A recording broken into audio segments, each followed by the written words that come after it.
When I finished college, I thought life would open up in ways I couldn't imagine. Instead, I found myself back in my childhood bedroom, surrounded by posters from a time when life seemed simpler. Moving back home wasn't my first choice, but with student loans piling up and the cost of living skyrocketing, it felt like the only option. My parents, Henry and Linda, welcomed me back with lukewarm enthusiasm, making it clear they expected me to pull my weight around the house. I didn't mind. I'd been working as a junior analyst at a local firm, saving every penny I could. The plan was simple: stay home, save money, and eventually move out when I had enough to get a place of my own. My younger brother, Trevor, was still in college, living the carefree life of a student. I'd always been the responsible one, so when Trevor's expenses became too much for my parents, I stepped in. I started covering his tuition, bought his textbooks, and even helped him get a used pickup truck when he needed a way to get around campus. It felt good to support him. After all, we were family. But as months turned into a year, the dynamics in the house started to shift in ways I hadn't anticipated. It began with small comments, barely noticeable at first.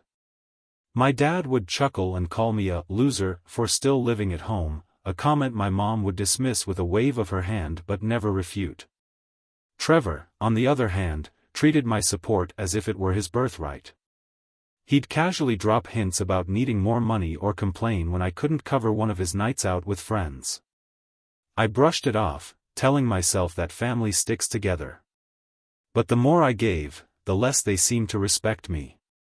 One night, after a long day at work, I came home to find Trevor lounging on the couch, scrolling through his phone. The truck I'd helped him buy was parked outside, its tank empty because he'd asked me to fill it earlier that week. My dad was in his recliner, muttering about the game on TV, while my mom worked in the kitchen, occasionally throwing in a comment about how I should contribute more to the grocery fund. It was a scene I'd grown accustomed to, but something about that evening felt heavier than usual. As I handed Trevor some cash for gas, he looked at me with a smirk that made my stomach churn. He said it was the least I could do since I wasn't doing much else with my life. The word stung, but I swallowed my pride and walked away. That's when it hit me. I'd been working non-stop, funneling my earnings into this family, yet I was treated like an inconvenience, a tenant who didn't pay enough rent. The tension boiled over during dinner a few nights later. My mom had cooked her signature lasagna, and as we sat around the table, the conversation took a familiar turn. My dad made a joke about how I'd better not plan on sticking around forever, to which my mom added that she hoped I was saving up properly. Trevor chimed in, saying he didn't get why I needed to save so much since I didn't have any real responsibilities. I snapped. I reminded them that I'd been paying for Trevor's tuition, his books, and even his truck. I told them I'd been contributing more than my share to the household while still managing to work a demanding job. Instead of gratitude, I was met with silence, followed by my dad's dismissive grunt. My mom said it wasn't good to keep track of what you do for family, and Trevor's response was the final nail in the coffin. He looked at me with that same smirk, the one that made my skin crawl, and said I should give him money without asking questions. He claimed it was my duty as his older brother. The words hung in the air like a bad smell, and for the first time, I couldn't just brush it off. I felt a wave of anger and disbelief. This was more than entitlement, it was a complete lack of respect for everything I'd sacrificed. That night, as I lay awake in bed, staring at the ceiling, I couldn't shake the feeling that something had to change. This wasn't just a rough patch, it was a wake-up call. I'd been pouring everything I had into a family that saw me as nothing more than a cash machine. For the first time, I began to question whether staying here was worth the cost to my self-respect. Lying in bed that night, I couldn't escape the weight of Trevor's words. The more I thought about it, the more I began to piece together a pattern that had been staring me in the face for years. I'd been so caught up in trying to be the dependable son and brother that I never stopped to consider the cost, not just financially, but emotionally. My job wasn't glamorous, but it paid well enough to cover the endless stream of family expenses. I'd skipped vacations, ignored my own desires for a better car, and even held off on investing in further certifications for my career. All so I could keep my family afloat. But no matter how much I gave, it was never enough. My dad still called me a loser, my mom seemed more interested in Trevor's latest antics than in my struggles, and Trevor himself acted like I owed him the world. I started replaying past interactions in my mind, looking for clues I'd missed. The praise my parents lavished on Trevor for even the smallest accomplishments was glaring compared to the silence that met my own milestones. When I graduated college with honors, it was a brief congratulations before the conversation shifted to Trevor's summer internship. When I landed my current job, it was overshadowed by Trevor's decision to join a campus club. Every achievement of mine was minimized, while Trevor's were celebrated like he'd cured cancer. The realization stung. I'd spent my whole life trying to earn their approval, but it was clear that their priorities didn't include me. My role in the family wasn't as a son or brother, I was the provider, the one who kept things running smoothly without asking for anything in return. It was a thankless job, and one I'd foolishly accepted without question. That week, I found myself scrolling aimlessly through social media, trying to distract myself from the growing resentment bubbling inside me. That's when I stumbled across a post that stopped me cold. It was a story about someone in a similar situation, a young professional supporting their family, only to be treated like an ATM. The comments were filled with advice and shared experiences, and for the first time, I realized I wasn't alone. I dove deeper, reading post after post about toxic family dynamics. The patterns were disturbingly familiar. Parents who pit siblings against each other, showering one with praise while ignoring the other. Families that guilt their most responsible member into taking on the lion's share of financial and emotional burdens. It was like someone had written a playbook based on my life. The more I read, the angrier I became, not just at my family, but at myself for letting it go on for so long. One comment stood out to me: "You can't set yourself on fire to keep others warm." It hit me like a punch to the gut. That's exactly what I'd been doing. I'd sacrificed my own well-being to make sure everyone else was comfortable, and in return, I'd been dismissed, mocked, and taken advantage of. It was a bitter pill to swallow, but it also sparked something I hadn't felt in years: resolve. I spent the next few days reflecting on what I wanted out of life. I thought about the kind of person I wanted to be, and whether staying in this toxic dynamic was helping or hindering that goal. The answer was obvious. If I wanted things to change, I had to take the first step. It wouldn't be easy, but I knew I couldn't keep living like this. That's when I decided to set boundaries. I didn't have a clear plan yet, but I knew it would start with saying no, to Trevor, to my parents, to anyone who treated my kindness like a blank check. The thought was terrifying, but also liberating. For the first time in years, I felt a glimmer of hope that maybe, just maybe, I could take control of my own life. Dinner that night felt like walking into a lion's den. My mom had cooked one of her usual comfort meals, and the table was set, but the warmth I used to associate with these gatherings was long gone. I took my seat and braced myself. I knew this was the moment, I had to say it. The conversation began as it always did, circling around Trevor's latest adventures. He'd apparently signed up for another expensive extracurricular program, and my mom was gushing over how proactive he was. My dad chimed in, saying Trevor was on track for great things, subtly implying that I'd never measured up to that level of ambition. I stayed quiet, letting them talk, while the resentment in my chest grew heavier with each passing comment. It didn't take long for the topic to shift. Trevor casually mentioned needing some money for the upcoming semester, a new laptop, extra books, and something about fees for the program. He didn't even look at me as he listed his needs, as if my agreement was a given. My dad's approving nod in his direction was the final push I needed. I cleared my throat, and the table fell silent. For the first time, I spoke up without hesitation. I told them I couldn't do it anymore. I couldn't keep paying for Trevor's education, his truck, or his endless list of luxuries. I said it calmly, but firmly, watching their faces shift from surprise to disbelief. The reaction was immediate and exactly what I'd expected. My mom's face turned pale as she asked if I was feeling okay. My dad's brows furrowed, and he leaned back in his chair as though I'd just insulted the family legacy. But it was Trevor's reaction that truly solidified my decision. He accused me of being selfish, saying that as the older brother, it was my responsibility to make sure he succeeded. He even had the audacity to suggest I was jealous of his potential. My dad jumped in, calling my decision rash and ungrateful. He reminded me of all the things they'd done for me over the years, which felt like a cruel joke considering how much I'd sacrificed. My mom's voice cracked as she played the guilt card, saying families stick together and that I was betraying mine by refusing to help. I'd anticipated all of this. I'd run through the scenarios in my head countless times, but nothing could prepare me for the actual sting of their words. Still, I stood my ground. I reminded them of everything I'd done for Trevor, the tuition payments, the books, the truck.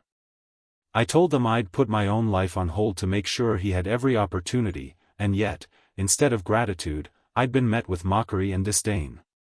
Trevor rolled his eyes and muttered something about how I always had to make everything about me. My dad slammed his hand on the table, demanding that I show some respect. My mom, always the mediator, tried to calm things down, but her voice trembled with frustration. The tension in the room was suffocating, but I refused to back down. This was my moment to reclaim my life, and I wasn't going to let it slip away. I told them I was planning to move out. The words hung in the air like a bombshell. My mom's hand flew to her mouth, and my dad's face turned red with anger. Trevor looked genuinely offended, as though my decision to leave was a personal attack on him. But for the first time in years, I felt a sense of clarity. I explained that I needed to prioritize myself, my career, my mental health, my future. Staying in this house, in this toxic cycle, was no longer an option. The silence that followed was deafening. My dad eventually muttered something about how I'd regret this decision, while my mom looked like she might cry. Trevor, predictably, stormed off, slamming the door behind him. I sat there for a moment, letting the gravity of what I'd done sink in. It wasn't easy, but it felt right. That night, as I packed my things, I couldn't shake the mix of emotions swirling inside me.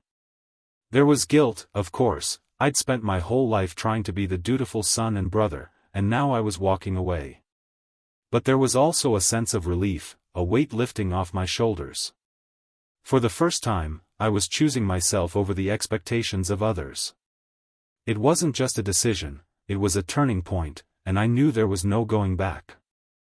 Packing up my things and walking out of that house felt like stepping into a different world.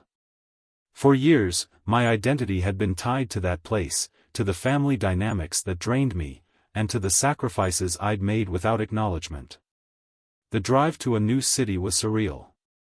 I'd found a small apartment in a bustling neighborhood, nothing fancy, just a one-bedroom with enough space for the essentials. It wasn't much, but it was mine. For the first time, I felt like I could breathe. Settling into my new place brought a mix of emotions. The freedom was exhilarating, no constant demands, no condescending remarks, no Trevor looming over me with his endless list of needs. I could finally focus on myself, something I hadn't done in years. But with that freedom came a deafening silence. The quiet nights stretched on, and I couldn't help but feel the weight of my decision. My phone remained silent, there were no calls from my parents, no texts from Trevor. The absence of contact wasn't surprising, but it stung more than I expected. I threw myself into my new job. The company was larger and more structured than my previous one, offering plenty of opportunities to grow. My colleagues were friendly, and I found myself enjoying the challenge of learning new systems and meeting new people. Work became my escape, a way to fill the void left by the lack of family connection. I started staying late at the office, not because I had to, but because it gave me purpose. Outside of work, I began exploring the city. I signed up for a local gym, joined a beginner's photography class, and even started attending weekly trivia nights at a nearby pub. These small steps helped me rebuild my sense of self. I met people from all walks of life, each with their own stories and struggles. It was refreshing to connect with others who didn't know my history or my baggage. For the first time, I wasn't defined by my family or their expectations. Despite the progress, there were nights when doubt crept in. I'd sit in my tiny living room, staring at the bare walls, and wonder if I'd made the right choice. Memories of my family, even the toxic ones, would resurface, leaving me questioning whether I'd been too harsh or selfish. It's one thing to set boundaries, but living with the fallout is another matter entirely. I'd remind myself why I left, replaying the countless moments that led to my breaking point. But the ache of being disconnected lingered, no matter how much I tried to push it aside. One evening, while scrolling aimlessly online, I stumbled upon a familiar subreddit. It was the same one that had given me the clarity to leave in the first place. I decided to post my story, hoping that putting my experience into words might bring some relief. I wrote about the years of sacrifice, the lack of gratitude, the moment I finally stood up for myself, and the decision to start over. I didn't expect much, maybe a few comments from strangers who could relate, but what I received was overwhelming. The post blew up overnight. Hundreds of people chimed in, sharing their own stories of toxic family dynamics, offering words of encouragement, and praising me for taking such a brave step. They reminded me that it wasn't selfish to prioritize my well-being, that I deserved to live a life free of guilt and manipulation. Some even shared how my story inspired them to rethink their own situations. It was humbling and empowering all at once. Reading through the comments became a nightly ritual. It was like having a virtual support system, a group of strangers who genuinely cared about my journey. Their words helped me silence the lingering doubts and embrace the new chapter one was building. Slowly but surely, I started to feel a sense of pride in my decision. For the first time, I believed that I was worth the effort it took to break free. This newfound confidence began to seep into other areas of my life. I started setting goals, small ones at first, like decorating my apartment or cooking a new recipe each week. These little victories added up, creating a momentum that carried me forward. The silence that once felt oppressive now felt peaceful, a blank slate for me to fill with whatever I chose. My life was far from perfect, but it was mine, and that made all the difference. A few months into my new life, I was surprised to receive a message from Trevor. His usual arrogance was replaced by a tone I hardly recognized, humility. He started by apologizing for his behavior, admitting that he'd taken me for granted. What caught me off guard was his confession about feeling the same pressure from our parents that I'd endured for years. Without me there to absorb the weight, they had shifted their focus entirely onto him. He described how exhausting it was to constantly meet their expectations and how he now understood what I had been dealing with. For the first time, Trevor's words felt sincere. I wasn't sure how to respond at first. Part of me wanted to lash out, to remind him of all the times he'd belittled me. But as I read his message again, I realized that this was a chance for both of us to heal. I replied simply, acknowledging his apology and encouraging him to find his own path. It wasn't forgiveness outright, but it was a step in the right direction. Not long after, I received a letter from my mom. Seeing her familiar handwriting brought a wave of emotions I wasn't prepared for. In the letter, she expressed deep regret for how she and my dad had treated me. She admitted that they had leaned too heavily on me, expecting me to shoulder responsibilities that weren't mine to bear. She wrote about the guilt she felt watching me leave, realizing too late how much they had failed to appreciate me. The letter was filled with memories she cherished, moments I had forgotten or dismissed as insignificant. She mentioned the pride she felt when I graduated college and how she never voiced it because she thought I didn't need the validation.